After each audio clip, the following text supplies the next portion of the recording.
Hello दोस्तों, नमस्कार। आपका फिर से स्वागत है हमारे यूट्यूब चैनल पर एक बार और।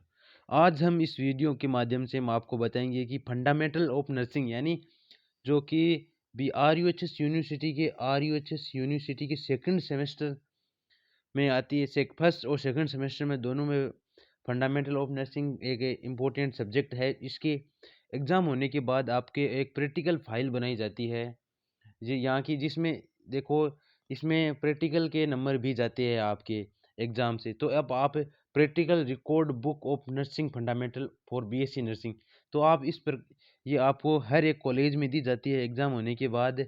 तो आप किस प्रकार से ये जो आपको मिली हुई है फाइल, उसको किस प्रकार से बनाएंगे कि कौन कौन से जो ब्लिंकिट्स है वहाँ पर आपको क्या फिल करना है, कौन कौन से पेज में आपको क्या लिखना है, इंट्रो में आपको सबसे पहले क्या लिखना है। इस प्रकार के तमाम टॉपिक के साथ हम आपको इस वीडियो के बारे में बताएंगे, तो आप हमारे साथ एंड तक जुड़े रहे। अब चलो चलते हैं, हम सबसे पहले एक नंबर शुरू से देखते हैं कि सबसे पहले हमें क्या करना है। देखिए, जब आप इस प्रकार से खोलेंगे अपनी जो रिकॉर्ड है उसको आप ओपन करेंगे, तो आपके सामने इस प्रकार का एक इंटरफेस आएगा जहाँ पर लिखा होगा स्टूडेंट प्रोफाइल। इस पर आपको गौर करना है। स्टूडेंट प्रोफाइल पर सबसे पहले तो आपको अपनी एक पासपोर्ट साइज यहाँ पर फोटो लगानी है। ये लगानी फोटो बहुत बहुत अनिवार्य फोटो है। इसके बाद आपको क्या करना है, इसके बाद आपको करना है जो आपका नेम ऑफ एग्जामिनेशन है, सॉरी नेम ऑफ स्टूडेंट है, उस पर आपको आपको वहाँ पर अपना नाम फिल करना है। इसके बाद जो आपकी रजिस्ट्रेशन नंबर अगर नहीं है तो आप इनरोलमेंट नंबर यहाँ पर आपके डालने पड़ेंगे, आपके इनरोलमेंट नंबर डालेंगे। इसके बाद आपको कोर्स और ईयर डालना पड़ेगा, यानी कौन सा कोर्स है, यानी अभी कौन सा कोर्स ईयर चल रहा है। यानी आपका कोर्स में तो सबसे पहले आप डाल सकते हैं बीएससी नर्सिंग इसमें, और ईयर में आप डालेंगे 2024-25 ये डालेंगे। अब इसके बाद अब आ गया हमारा सब्जेक्ट। आप सब्जेक्ट क्या डालेंगे, सब्जेक्ट में आप क्या फिल करने वाले हैं। सब्जेक्ट में आपको फिल करना है कि जो आपके जो सब्जेक्ट है फंडामेंटल ऑफ नर्सिंग, ये आपको फिल करना है। इसके बाद आपका बैच, यानी जो अब वर्तमान में फाइल बनाई जा रही है वो है 2023-24 बैच की फाइलें बन रही है। तो आपको बेंच ये करना है, यहाँ से लगाकर आपके 4 साल कितने हो गए, 2023, 24, 25, 26 और 2027 तक आपका ये बैच चलेगा। तो ये आपको फिल करना है। इसके बाद आपको यूनिवर्सिटी डालनी है। यूनिवर्सिटी राजस्थान वाले बच्चों के लिए एक ही है यूनिवर्सिटी, जो इसे बोलते हैं Rajasthan university of health science. इसके बाद आता है आपका नेम ऑफ इंस्टीट्यूट, यानी आप जिस कॉलेज के स्टूडेंट हो वो आपको फिल करना है। जैसे कि हमने इस बच्चे ने यहाँ पर ये फिल किया।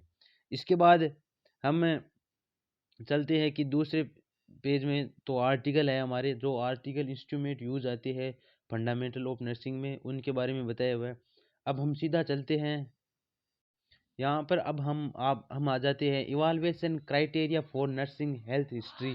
जो यहाँ पर सबसे पहले हिस्ट्री है, वहाँ पर अपना जो नेम ऑफ स्टूडेंट, यानी आपका खुद का नाम लिखना है। जहाँ पर यहाँ पर ये नाम लिख रखा है इसने। इसके बाद आपको डायग्नोसिस ऑफ पेशेंट, यानी किस डायग्नोसिस करेंगे कि पेशेंट ये क्या हो रखा है। तो यहाँ पर हमें डायग्नोसिस करना है, जैसे डेंगू हो रखा है, फीवर हो रखे है, पायरेक्सिया हो रखी है, कुछ जो भी आपके लिखा है वो उसको लिखना है। इसके बाद आपको वार्ड लिखनी है। वार्ड क्या है, वार्ड इसमें अगर पेशेंट मेल है तो surgical male medical surgical ward लिखना है। केवल आप मेडिकल वार्ड भी लिख सकते हो। इसके बाद डेट ऑफ सबमिशन में आपको अभी जो आप सबमिशन बुक कराते हो उस तारीख की डेट आपको लिखनी है। इसके बाद आ जाता है evaluation criteria, maximum marks minimum marks obtain, यानी कितने मार्क्स थे और इसमें से आपको कितने प्राप्त हुए, ये बात लिखनी है। तो टोटल यहाँ पर 10 नंबर के आते हैं, जिसमें से इस पेशेंट को 9 नंबर प्राप्त हुए। इसके बाद आ जाता है जो रिमार्क होता है, ये क्या होता है। रिमार्क में आपको एक्सीलेंट लिखना है उसका, और यहाँ पर जो सिग्नेचर ऑफ क्लिनिकल, वहाँ पर जो एग्जामिनर आएगा वो अपना सिग्नेचर करेगा। यहाँ पर स्टूडेंट की सिग्नेचर हो गई। अब चलते हैं हम दूसरे पेज में। दूसरे पेज में आने के बाद हमें देखते हैं नर्सिंग हेल्थ हिस्ट्री। जो हम नर्सिंग हेल्थ हिस्ट्री करते हैं, जिसमें सबसे पहले हम देखते हैं ऑफ पेशेंट यानी बायोग्राफिक डाटा ऑफ पेशेंट के लिखते हैं, जिसमें सबसे पहले नेम ऑफ पेशेंट। इसमें आपको अपना नाम नहीं लिखना है, इसमें आपको अपने जो पेशेंट आया है उसका नाम लिखना है। यहाँ पर जो यहाँ पर हमने यहाँ इस बच्चे ने लिखा है मिस्टर रजत, ये नाम लिखना है। इसके बाद फादर नेम, और अगर कोई अगर फीमेल कैंडिडेट है, वो शादी है उनके मैरिड हो रखी है, तो उनके आप हस्बैंड नेम भी लिख सकते हैं। यहाँ पर इसने फादर नेम लिखा है, फादर नेम लिखा है राजा राम। इसके बाद इसकी एज लिखनी है। एज के अब बात ये रही, एज के अनुसार ही आपको ऑक्यूपेशन लिखना है और इसी प्रकार से ही लिखना है। अगर आप लिख देंगे कि 60 ईयर ओल्ड पर्सन है और वो पढ़ाई कर रहा है, तो ये तो संभव नहीं है बात, ये बात है। इसके बाद आपको जेंडर सेलेक्ट करना है, अगर मेल है तो मेल और फीमेल है तो फीमेल। इसके बाद आपको जो हॉस्पिटल है उस पर हॉस्पिटल का नाम लिखना है। हॉस्पिटल का नाम जो आपके पास नियर हॉस्पिटल है उसके उसका नाम लिख सकते हो। आपकी कॉलेज की जो भी हॉस्पिटल आप क्लिनिकल ड्यूटी पर जाते हो उस हॉस्पिटल का नाम लिख सकते हो। इसके बाद आईपी नंबर होते हैं, वो आपके पाँच पाँच डिजिट में आपको आईपी, 5 अंकों में आपको आईपी नंबर लिखने होते हैं, कि वो किसी भी प्रकार आप लिख सकते हो। इसमें कोई वो नहीं है कि आपको यही लिखना पड़ेगा। इसके बाद आ जाता है कि आपको मेडिकल वार्ड लिखना पड़ता है, कि सॉरी वार्ड वार्ड लिखना पड़ता है कि कौन से वार्ड में शिफ्ट है, तो यहाँ पर मेडिकल वार्ड लिख दिया हमने। इसके बाद आता है बेड नंबर। ये एक इम्पोर्टेंट है कि ये हर एक पेशेंट की अलग अलग होता है बेड नंबर, या किसी के 7 किसी के 8 इस प्रकार से होता है। इसका बाद आ जाता है एजुकेशनल स्टेटस। एजुकेशनल स्टेटस में आपको पेशेंट की जो एजुकेशन, जिस जहाँ तक उसने पढ़ाई की है उसके बारे में लिखना है। इसके बाद आ जाता है ऑक्यूपेशन, यानी पेशेंट का व्यवसाय क्या है। पेशेंट जो हमारी इसमें लिखा है फार्मर है, 21 ईयर का बच्चा है, वो 8वीं पास करके छोड़ दी और ये खेती खाती करता है, ये बात है। इसके बाद आपको रिलीजन लिखना है, अगर आप हिंदू हो तो हिंदू, मुस्लिम हो तो मुस्लिम नाम लेना। इसके बाद आपको मैरिटल स्टेटस लिखना है, अगर अनमेरिड हो तो अनमेरिड लिख देना और मैरिड हो तो मैरिड लिख देना। इसके बाद आपको एड्रेस लिखना है। एड्रेस एड्रेस में आपको कोई भी आपकी नगर कॉलोनी वहाँ जहाँ का ये पेशेंट है उसके बारे में लिखना है। इसके बाद आपको date of admission, date of admission जो प्रैक्टिकल है उससे पहले की डेट आपको डालनी है। जैसे कि आज 25 तारीख दूसरा महीना और 2025 को जो हमारा प्रैक्टिकल हुआ था उससे पहले पहले प्रैक्टिकल होगा, तो उससे पहले पहले आपको अपनी वो डेट फिल करनी है। इसके बाद आ जाता है ट्रीटमेंट अंडर द, यानी किस डॉक्टर के अंदर ये ट्रीटमेंट हो रहा है इस पेशेंट का, तो उस डॉक्टर का नाम लिखना है। उस डॉक्टर का नाम लिखने के बाद आपको डायग्नोसिस से पता चला कि उसके डेंगू है। इसके बाद आपको सर्जरी परफॉर्म यानी सर्जरी परफॉर्म की नो। इसके बाद इसके बाद आ जाता है आपके पास जो डेट ऑफ सर्जरी परफॉर्म है, यानी सर्जरी की नहीं तो कोई डेट नहीं होगी, इस पर नो कर देना है। इसके बाद आता है चीफ कंप्लेंट्स, यानी the at time of admission, यानी एडमिशन के टाइम। तो यहाँ पर आपको यहाँ पे फीवर लिख देना है और यहाँ पर लिख देना है डेंगू में आपकी क्या हो जाती है। डेंगू में आपकी जो ब्लड के अंदर प्लेटलेट्स पाई जाती है वो कम हो जाती है और पेशेंट को पेन होने लग जाता है, वो इसके बारे में लिखना था। इसके बाद 8% क्या क्या क्या उसको देखने को क्या क्या, यानी कंफर्टेबल, बाद में क्या होता है कंफर्टेबल गुड कंडीशन होगी और इंक्रीज ऑफ प्लेटलेट, ये हमको करनी है। इसके बाद इसके बाद आपको लिखनी है हिस्ट्री ऑफ पेशेंट इनलेस। इसमें आपको क्या लिखना है, सबसे पहले तो यहाँ पर उस पेशेंट का नाम लिखना है जो पेशेंट आपके पास आया था। वो इसमें लिखना है the mister Rajat admit in the hospital for this reason and dengue, यानी किस रीजन के कारण वो हॉस्पिटल में एडमिट है, वो डेंगू के कारण एडमिट है। और मेल है तो उसमें मेल यहाँ पर लिख देना, अगर और मेडिकल सर्जिकल वार्ड यहाँ पर इस प्रकार से लिखना है।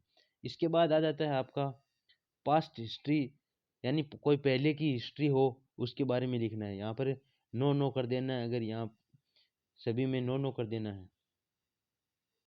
इसके बाद आ रहा है menstrual history of female patient, अगर आपके पास फीमेल पेशेंट आ रखा हो और उनके कुछ मेंस्ट्रुअल हिस्ट्री हो तो यहाँ पर आप फिल कर सकते हैं, और ये बात है। इसके बाद जो भी अगर फीमेल हो तो इसके बारे में जो भी आपके पास अब जो हुआ है उसके बारे में आप लिख सकते हो, वरना आप नो एनीवन ना लिख सकते हो। इसके बाद आ जाता है हमारा फैमिली हिस्ट्री, यानी फैमिली हिस्ट्री लिखनी ये इम्पोर्टेंट है। फैमिली हिस्ट्री में आपको क्या क्या लिखना होगा। फैमिली हिस्ट्री में सबसे पहले तो आपको अपनी जो सबसे पहले ये लिखना पड़ेगा कि पेशेंट और उसके माता पिता के बारे में लिखना पड़ेगा। पेशेंट यहाँ हमारा रजत था, इसकी एज 21 वर्ष थी, मेल था, और रिलेशनशिप विथ पेशेंट यानी खुद पेशेंट है। एजुकेशन स्टेटस लिखना है, वो 8वीं पास। ऑक्यूपेशन ये यानी वो क्या करता है इसके बारे में, वो फार्मर है, और इनकम जीरो है अभी तक। और पेशेंट का स्टेटस क्योंकि एडमिट वो है तो वो इनलेस ही होगा। इसके बाद आ गया उसके पिता का नाम हमने राजा राम डाला था, तो उसकी 35 वर्ष आयु डाली थी, वो आयु मानी है, और मेल पेशेंट है, और वो पेशेंट के क्या लगते हैं, वो फादर लगते हैं।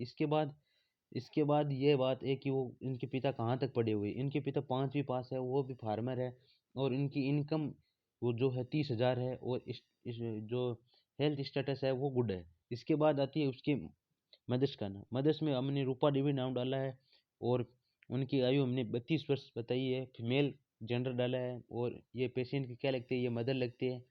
और इनकी जो एजुकेशन स्टेटस है ये जीरो है, यहाँ ये कोई नहीं पढ़ कहीं तक नहीं पढ़े हैं, और ये क्या काम करते हैं, ये हाउस वाइफ है, इनकम जीरो है, पेशेंट जो हेल्थ स्टेटस है वो गुड है।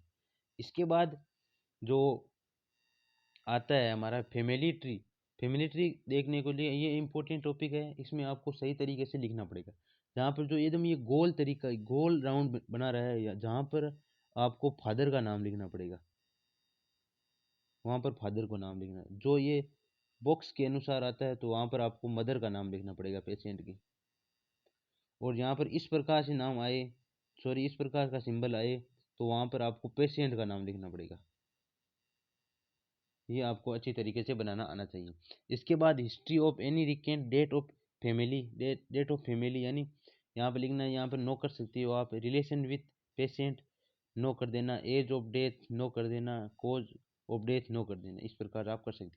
इसके बाद आपका ये आ जाता है, यहाँ पर कुछ जो इन्फॉर्मेशन पूछ रही है उसके अभी नो कर देना, यहाँ पर भी नो कर देना, यहाँ पर भी नो कर देना। इसके बाद लाइफ स्टाइल के बारे में पूछा है कि वो क्या खाना पसंद करते हैं, और ठीक हो यानी जो मांसाहारी है या शाकाहारी उसके बारे में पूछा है। यहाँ पर वेजिटेरियन, अगर नॉन वेजिटेरियन है तो नॉन वेजिटेरियन कर देना। The below and bladder habit या नॉर्मली क्लीन, इसमें ये कर देना। इसके बाद आपका ये यूज आता है, use for any activity and कुछ लिखा है, यहाँ पर आप नो कर देना।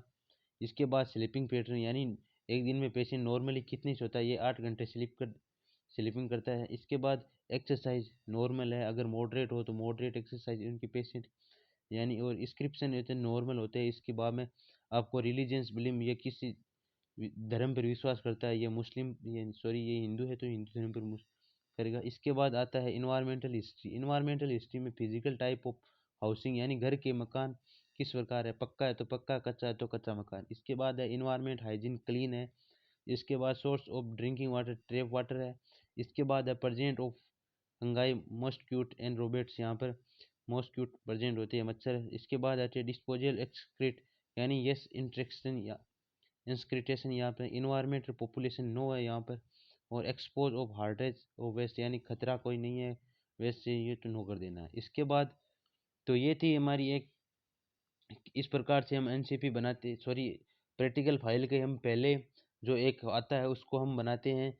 तो अगर आपको और भी अच्छे तरीके से सीखना है और प्रैक्टिकल फाइल की पीडीएफ चाहिए तो हमारे इस व्हाट्सएप नंबर पर आप व्हाट्सएप नंबर पर आप मैसेज कर सकते हो। हम आपको ज़रूर बताएंगे कि किस प्रकार से फाइल भरी जाती है। ये हमारे व्हाट्सएप नंबर है 79762949N09। ये व्हाट्सएप नंबर है, इस पर केवल व्हाट्सएप ही करना और हम आपको पीडीएफ भेज देंगे अगर आपके पास नहीं है तो। और हमारे चैनल को सब्सक्राइब करें। अगर आपको भी आर्टिकल यानी जो फंडामेंटल में आर्टिकल यूज होते हैं उसके बारे में आपको पता करना है कि कौन सा आर्टिकल कहाँ यूज होता है, उनके नाम क्या होते हैं, इसके बारे में आपको जानकारी लेनी है तो चैनल को सब्सक्राइब करें और कमेंट में बताएंगे कि अगला वीडियो किस टॉपिक पर डालें। जय हिंद, जय भारत।